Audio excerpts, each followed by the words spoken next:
Radio Publique Africaine.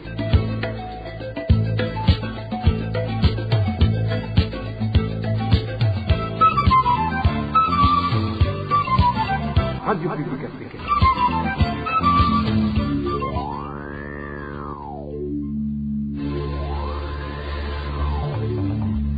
C'est le moment de suivre le journal parlé en français. À la présentation, Émile Nivasumbo. Bonsoir et bienvenue dans le journal du 19 mai 2024. Voici les principaux titres.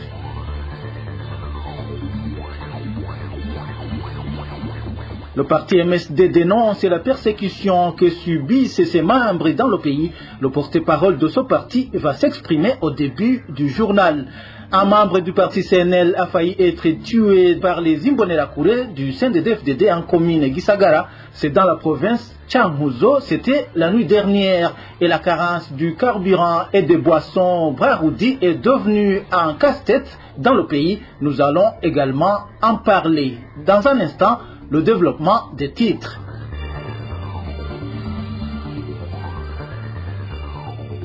Page sécurité pour commencer. Un membre du parti CNL a failli être tué par des Imbonerakure la nuit dernière en commune Gisagara. Nous sommes dans la province Changuzo. Nestor Ndarusihire, surnommé Gongori, a été attaqué à son domicile. Elvis Nyomongere nous en dit plus.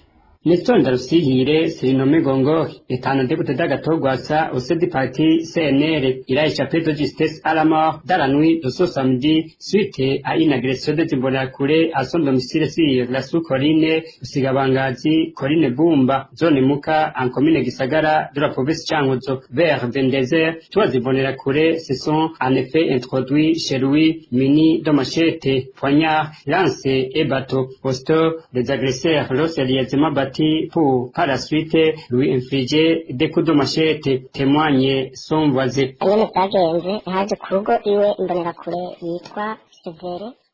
Un Imbonerakure, prénommé Séverin, s'est introduit chez lui et l'a salué en présence de sa famille. Cet Imbonerakure a aussitôt reparti en disant qu'il allait revenir en toute virulence. L'Imbonerakure Séverin est effectivement revenu en compagnie de deux autres, munis de machettes, lances et bâtons. Ils lui ont immédiatement sauté dessus et l'ont sérieusement battu. Alors qu'il essayait de se défendre, ils lui ont blessé les doigts avec une machette et un autre coup de machette sur la tête. La victime n'avait engagé aucun conflit avec eux, non plus avec personne d'autre. Gongoi avait passé toute la journée à écaler les arachides qu'il avait récoltés. N'eût été l'intervention des voisins, il aurait été exécuté. Il était aux environs de 22 heures. Ces Imbonerakure qui ont commis le forfait sont généralement connus si c'était sous colline Rusigabangazi, dont le chef nommé Innocent Chiza, précise notre source. Ces Imbonerakure dont je parle sont Séverin Hakizimana, Innocent Chiza qui dirige les Imbonerakure à Rusigabangazi et Gervais Miburo. Ils sont venus à trois munis d'armes blanches pour tuer Nestor Ndarusihire, surnommé Gongori. Ce dernier est normalement le frère de Jonas Mugara qui dirigeait la coalition Amitié Barundi en commune Gisagara et qui avait été enlevé à partir de la commune Tchendajuru. En réalité, nous sommes attaqués ici dans notre commune de Gisagara. La victime Nestor Ndarusihire, alias Gongori, subit pour le moment des soins au centre de santé de Sigabangazi. La situation est consécutive à la descente sur cette sous-colline des représentants du parti CNDD-FDD en commune Gisagara jeudi dernier. À cette occasion, les Imbonerakure de la localité avaient procédé aux gymnastiques de démonstration de force étonnant des slogans diffamatoires contre Agatogwasa et intimidation contre les non-membres du parti CNDD-FDD. Deux habitants de la commune Nyanzala, qui est en province Makamba, ont été arrêtés par la police ce matin. Les habitants de la localité indiquent ne pas connaître le motif de ces arrestations. Les détails avec Eric Nyonzima. Au petit matin de ce samedi, le ménage d'Ozeïman affirmé, un enseignant au lycée communal Nyanzarake et un certain Oscar qui travaille à la COPEC étaient encerclés par la police. Selon notre source, ces 3 ménages ont été fouillés par la police avant de partir avec 3 hommes chefs de famille de ces ménages. Ils ont été menés au commissariat communal, mais ils n'ont pas tardé à cet endroit, selon notre source. Arrivés au commissariat communal, ils ont trouvé le commissaire provincial et responsable provincial des services nationaux de renseignement qui ont pris le relais. Ils sont partis avec Fimé et Oscar, car le 3e Dino Domunezero a sauté du véhicule et a pris le large car il a constaté la présence de la documentation. Les habitants de cette localité indiquent qu'il pourrait y avoir une liste de gens à arrêter, malgré que le motif n'est pas connu. Le motif de l'arrestation n'est pas encore connu, mais des informations qui nous parviennent au état d'existence d'une liste des autres personnes à arrêter, mais nous ne savons pas ce qui se cache derrière ces arrestations.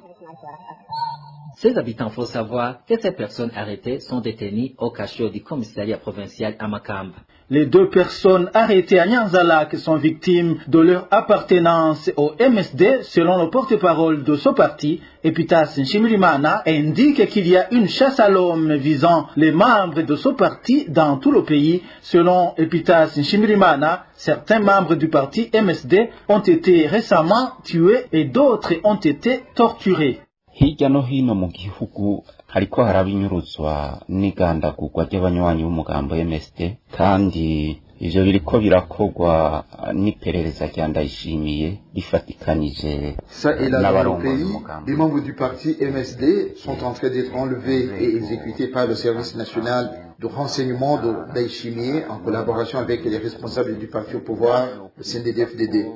Je rappellerai le cas de Johnson Manelakis alias Biguvu, arrêté par le chef du SNR à Gitega en compagnie du représentant du parti CNDD-FDD à Gitega, Georges Shimirimana. Ils l'ont tué. Son cadavre n'a jamais été retrouvé. La fille Korine Nizigama, la sœur du représentant du MSD en province Bujumbura, a été arrêtée par les agents du SNR en collaboration avec les autorités locales et certains responsables du CNDD-FDD. Cette jeune fille est dans les cachots du service national de renseignement depuis plus de 4 mois. Cela montre qu'il cherchait en vain le représentant du MSD pour l'assassiner. Dans la semaine en cours, Dieudonné Gahungu de Gihanga, membre du MSD, a été arrêté. Ils l'ont libéré hier samedi. Ils l'ont beaucoup torturé. Il se trouve dans un état très critique. Hier, dans la province Makamba, en commune Nyanzalake, le président communal du MSD, Firmin Zeimana, et 2 autres membres du parti Oscar et Monezero étaient recherchés par les agents du SNR. Firmin et Oscar ont été arrêtés et subi un traitement inhumain. Au niveau du MSD, nous insurgeons contre cette persécution à l'égard de nos membres dans le pays. Le gouvernement a assez persécuté le MSD. Il a empêché de faire ses activités au Burundi. Il a exilé les leaders du parti MSD, à commencer par son président Alexis Sindohige. Le gouvernement a tué certains de nos membres, d'autres ont été enlevés, il y en a d'autres qui souffrent en prison. Abanyurujwe n'abagorewe mu minyororo yari ikwiye kugeza ngaho. Selon le porte-parole du parti MSD, Epitas Nshimirimana, le président Evariste Ndayishimiye a poursuivi la politique de ses prédécesseurs. Amangaye icyo nashaka kubwira leta ya Ndayishimiye nuko intwaro zagiye zirakurakuranwa mu Burundi zatikije inganda. Ivyo barabizi kandi n'ivyo biboneye vya. Je voudrais rappeler au gouvernement de Ndayishimiye que les gouvernements qui se sont succédés au pouvoir ont massacré la population. C'est la même raison qui les ont incités à aller dans le maquis pour combattre la persécution et les tueries. Nkurunziza n'a ménagé aucun effort de 2006 à 2020 pour tuer, enlever et exiler les Burundais. Mais que ce soit le pouvoir de Nkurunziza et ceux qui étaient là avant lui ont quitté la terre sans pouvoir exterminer les Burundais.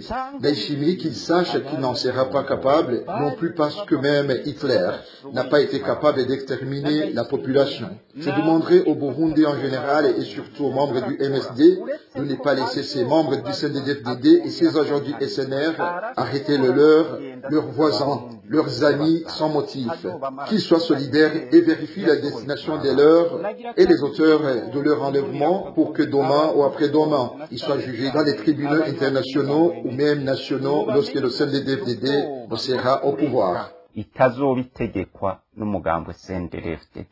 Voilà, c'est Epitas Nshimirimana, le porte-parole du mouvement pour la solidarité et la démocratie. Dans un instant, nous parlons gouvernance. RPI. Après une longue attente, le peu de carburant qui a été disponible au chef-lieu de la province Ruyigi a été raflé par les militants du parti CNDD-FDD. Certains habitants du chef-lieu de la province Ruyigi dénoncent cette attitude des membres du parti au pouvoir. Les détails avec Dani Claire, il la trouve.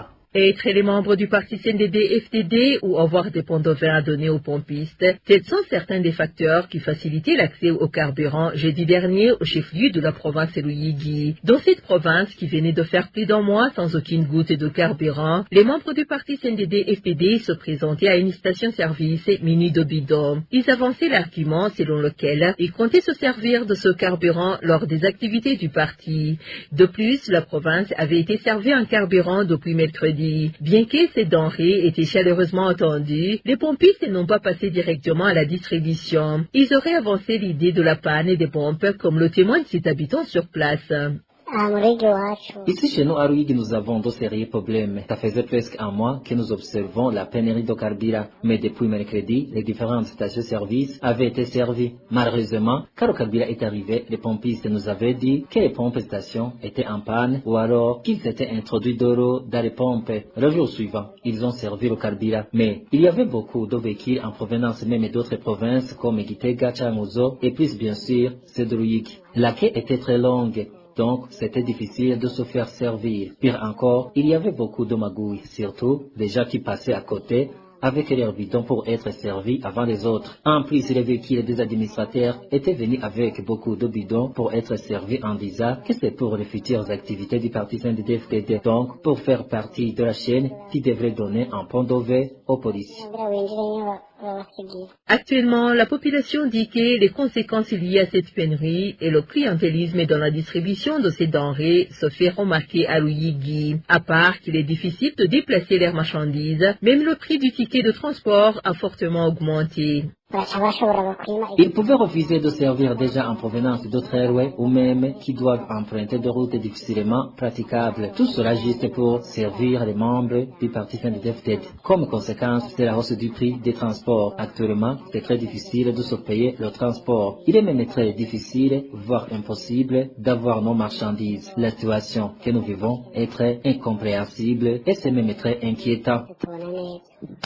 Les informations en provenance de la province Ruyigi font savoir que pour le moment, la plupart des activités de la population dans cette province sont presque paralysées à cause de la pénurie du carburant. À ce propos, la rédaction de la RPA a tenté de joindre Emerantienne Tabou, gouverneur de la province Ruyigi, mais elle n'a pas voulu s'exprimer. Difficile de trouver des boissons de la Braroudi dans les provinces du nord du pays. Le peu de boissons disponibles coûte très cher selon la population qui indique que parfois l'on est obligé d'acheter aussi une brochette de viande. Le point avec Vicky Chris Ninheret. Il n'est pas du tout facile de trouver les produits de la Braroudi au chef-lieu de la province Muyinga. S'il advient qu'ils soient disponibles, une bouteille d'Amstel par exemple coûte 10 000 francs et une bouteille de Primus coûte 5 000 francs. Toutefois, pour être servi, il est exigé une commission à celui qui te l'offre. C'est difficile de trouver les boissons de la Braroudi. Rarement disponible, une bouteille d'Amstel coûte 10 000 francs et celle de Primus coûte 5 000 francs. Pour être servi, une somme qui varie entre 1 000 francs et 2 000 francs est imposée comme commission au serveur qui te l'offre. Avant, une bouteille d'Amstel coûtait 4 000 francs, tandis qu'une bouteille de Primus coûtait 3 500 francs au prix fixé par le gouvernement. Même chose dans la ville d'Ongozi, où l'on observe également une carence accrue de ces boissons. Une bouteille d'Amstel coûte 10 000 francs et une bouteille de Primus coûte 5 000 francs. Et là, pour être servi, il faut d'abord faire une commande de brochettes à la cuisine. À cet effet, certains cabaretiers ont plutôt fermé leurs portes. Les boissons de la Braroudi ici en Ngozi sont introuvables. La petite quantité est distribuée sélectivement. Une bouteille de Primos coûte 5 000 francs et une bouteille d'Amstel coûte 10 000 francs sous condition d'acheter en même temps une brochette. Une fois que tu t'offres une autre bière, tu dois en faire autant à la cuisine.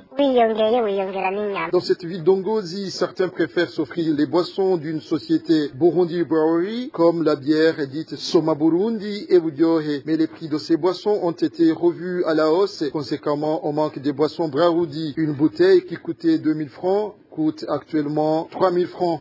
Parlons toujours de cette pénurie des boissons de la Brewoodi pour clore cette édition, mais cette fois c'est à Bujumbura où certaines boissons ont quasiment disparu de la circulation. Ceux qui ont la chance d'en avoir les vendent à des prix exorbitants. Josiane Mouzaneza nous en dit plus. Il y a plusieurs mois de cela que les boissons Brewoodi se sont raréfiées en mairie de Bujumbura et plus particulièrement l'Amstel, un constat qui se remarque même sur les dépôts qui en limitent la quantité à acheter. Sur les mégas, chaque personne a un nombre de casiers à ne pas dépasser. Même dans les groupes WhatsApp, on nous fait savoir sur quel dépôt il faut aller s'approvisionner. Et chaque tenancier a droit à 3 casiers d'Amstel, 5 casiers de Primus et 4 casiers de Fanta. C'est comme ça que ça se passe aujourd'hui. Comme conséquence, la bière Amstel n'est réservée qu'aux clients les plus fidèles, comme en témoigne notre source basée au sud de la capitale économique du pays. Dans ces bars, aucun passant ne peut s'aventurer et demander l'Amstel. C'est vendu à la Select. Et même les habitués de ces bars l'achètent à 4 000 francs la bouteille. Selon un des tenanciers qui s'est confié à la RPA, il préfère vendre en cachette cette boisson pour ne pas s'attirer les foudres des administratifs qui ne veulent pas comprendre qu'ils sont eux aussi contraints à majorer les prix pour ne pas travailler à perte vu qu'ils continuent de payer les impôts comme en temps normal. Et comme toujours, ceux qui paient les pots cassés sont les citoyens lambda qui se voient obligés d'acheter la bouteille d'Amstel à un prix exorbitant. Les boutiquiers qui n'ont pas accès aux dépôts ou mégas sont obligés eux aussi de revoir les prix à la hausse, comme eux aussi ils achètent au détail. Donc on se retrouve à acheter une seule bouteille d'Amstel à 5 ou 7 000 francs burundais. Vous saurez que cette pénurie de boissons Brewoodi s'observe dans toute la capitale Bujumbura, d'où les consommateurs de ces boissons demandent au gouvernement de faire tout son possible pour que ces dernières soient de nouveau disponibilisées et à des prix abordables. Voilà, c'est par ici que nous mettons un point final au journal du 19 mai 2024. Merci à vous tous qui nous avez suivis à la présentation. C'était Émile Nibasumba. Au revoir.